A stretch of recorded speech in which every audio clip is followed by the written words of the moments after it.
Welcome. இன்னைக்கு capsicum chutney தேவையான பொருட்களை நோட் பண்ணிக்கோங்க.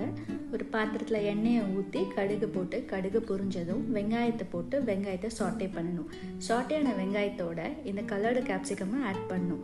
இந்த கேப்சிகம்ஸை பற்றி ஒரு இன்ட்ரெஸ்டிங்கான ஃபேக்ட்ஸை நெக்ஸ்ட் வீடியோவில் அப்லோட் பண்ணுறோம், மறக்காமல் பாருங்கள். சாட்டேயான கேப்சிகம்ஸோட தக்காளியும் போட்டு சாட்டே பண்ணிவிட்டு காரத்துக்கு மிளகாய் தூள், நாங்கள் வீட்டில் அரைச்ச மிளகாய் தூள் ஆட் பண்ணுறோம், நீங்கள் கடையில் வாங்கினது கூட ஆட் பண்ணலாம். அப்புறம் இந்த தேங்காய், பூண்டு, கருவேப்பிலை, கொத்தமல்லி எல்லாம் போட்டு நல்லா வதக்குனதுக்கப்புறம் ஆற வச்சு ஒரு மிக்சி ஜாரில் போட்டு உங்களுக்கு தேவையான பதத்துக்கு ஏற்ற மாதிரி ஒரு சட்னியை அரைச்சி எடுத்துக்க வேண்டியதான். அரைச்ச சட்னிக்கு ஒரு தாளிப்பை தயாரிக்கலாமா?